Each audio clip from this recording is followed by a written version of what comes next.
Hey guys, welcome back to the garage. So today I got a video that I've been wanting to make for a really long time, and that's seeing if a dirty air filter has any effect on performance. So the plan today is to take the filter that's in the car with unknown miles, it's really dirty, it's really dusty, and then we're gonna do a second gear stomp on it, see if we can record any data with HP tuners, get a baseline, and then I went on Rock Auto, got the cheapest air filter I could find. This thing is an Ultra Power, it was about $4 on Rock Auto. So we're gonna see if a no-name or a very low quality filter increases performance or decreases it. And then we're gonna throw in a stock AC delco filter in there. Now to spice things up after that, we're just gonna take the filter out completely and see how much power we can really make and how much that filter is really robbing us at the end of the day. So stick around. Okay, so just having a quick look at the filters before we put them in. The Ultra Power, the $4 filter, is it feels cheap. There's some glue here, making sure the pleats remain separated. The AC delco is quite a bit heavier. There's no glue. The filter media is much more stiff. But at the end of the day, we'll have to let the data speak for itself. So if you're curious, Ultra Power, there's the part number, made in China. And there's the part number for the AC delco, made in Austria. And then the filter that's in the car right now, I have no idea what brand it is, how many miles it's been on the car. All I know is that when I took the airbox out, there was a ton of sand that came out of there. So I was just going to replace it, and then I figured, you know what, this is a video that I've always been wanting to make, so let's go ahead and show everybody if this has an effect.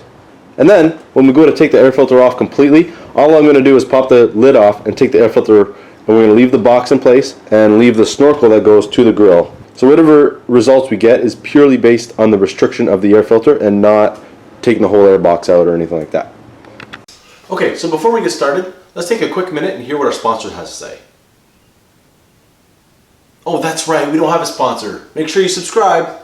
Okay guys, so before we get going here, I'm just going to go through exactly what we're going to record and how we're going to compare these filters. So first things first is we're going to definitely take a look at, if we look at AIS loss here, this is a calculation that I made. So we're just looking at some old data on the drive over here. Essentially what this is it looks at the barometric pressure, right, so the pressure outside the vehicle, to the wide open manifold pressure. So this is in kPa, right? So this is filtered strictly for wide open throttle, right? So when you should be seeing it's essentially barometric pressure in your manifold. Now there's obviously going to be some pressure drops, and that's what we're seeing here. This is looking at an old data file, right? This is not what I recorded today, but we're looking at 4 kPa at like 4,500 here, which is pretty high for a naturally aspirated engine. So additionally, on top of that, what we're going to be looking at is dynamic airflow. Now, dynamic airflow is the final calculated approximation of how much air is getting into each cylinder. So how that's calculated is it looks at your mass airflow sensor and then also your map sensor, so your speed density in your map, and it throws them together and spits out this dynamic airflow, which is considered to be pretty accurate based on using two different measurement systems. Now, this dynamic airflow measurement gets taken into the computer, and because there's a torque model in the computer, it spits out a torque value, right? So what we'll be looking at as well is I have a tab here for power, so we could take this torque value that is an approximation of the crank horsepower that the engine's producing, and then we can make a calculation to figure out what kind of power we're getting at each of these engine speeds. So we'll be using those three metrics to see if an air filter is flowing better than the others. Alright guys, we're in the car now. We're just driving over to Mexico to make sure we're legal. Alright, third gear pull now.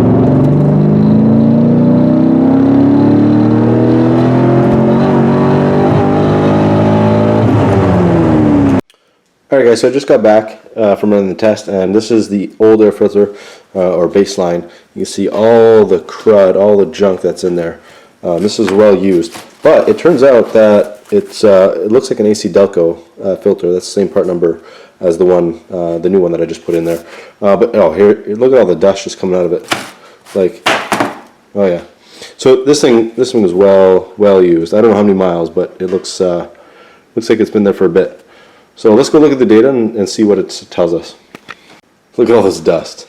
Like, it just keeps coming out. Anyway. If that doesn't hurt performance, I don't know what does. Alright guys, so just got back in from doing all the runs. We're going to take a look at the data here. So what you can see in black is the baseline, you know, the really dirty air filter.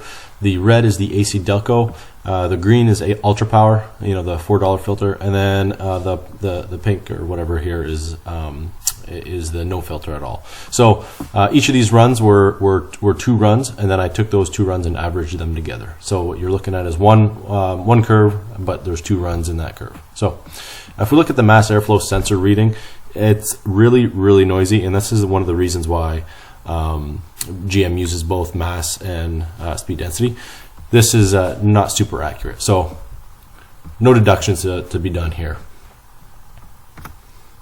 So we take a look at induction loss. This is really our main metric, right? So you can see the black line here, the baseline air filter, the one that was really dirty, had a much higher induction loss. So I know this is not units you're super comfortable with, but it's kPa. So you're looking at 5.5 kPa. So pretty high for a naturally aspirated engine. So if you look at the no filter, the pink one here, you're looking at about 3.5 at the really highest airflows, right?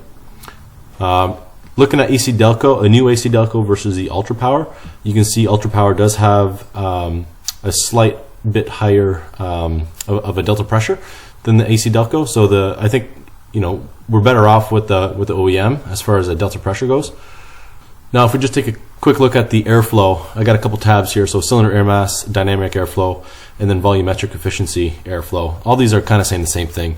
Essentially, I'm going to look at this dynamic airflow like I told you about in the last clip. So if you take a look at the baseline versus the new filters, there's really not a whole lot of change between the baseline and the Ultra Power. There's almost nothing.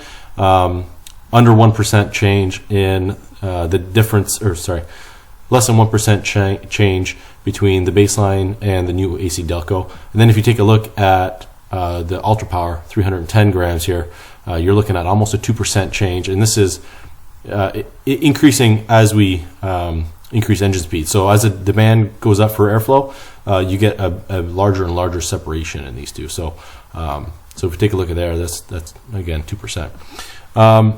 If we take a quick look at, just to make sure this all makes sense, how much fuel is getting injected in the engine, you can see once again significantly more fuel is getting injected without the filter.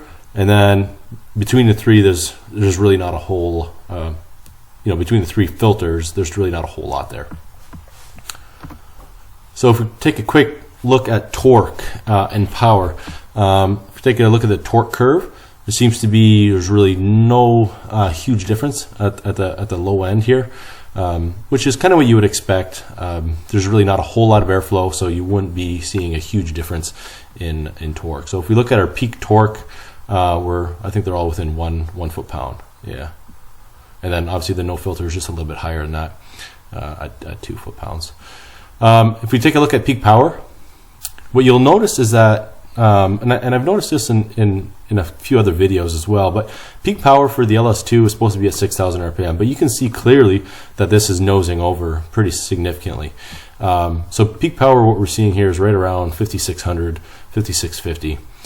Taking that air filter out really allows you to rev this thing out and push that peak power out a little bit further. So if we take a quick look, baseline versus the 2 new air filters, you're looking at about 2 horsepower. The AC Delco being slightly better than the Ultra Power. But if we take a quick look at the difference between the peak power with the air filters and without, you're looking at almost 10 horsepower, right? So 438, and then the peak is over here with the no air filter, you're looking at 445. So 7 horsepower there, that's pretty significant. So there you go, only about 2 horsepower gain from that really dirty air filter to a brand new AC Delco. And that was pretty apples to apples comparison because it was the same filter for both runs. Now the real surprise to me there was just how the power curve moved out a couple hundred RPM when we took the filter out. So that means that that air filter is pretty restrictive, and it's causing us a lot of issues. So I think in the next video what we need to do is increase the amount of airflow going to the engine somehow, and try and make a lot more power. So stick around, we got some exciting stuff coming.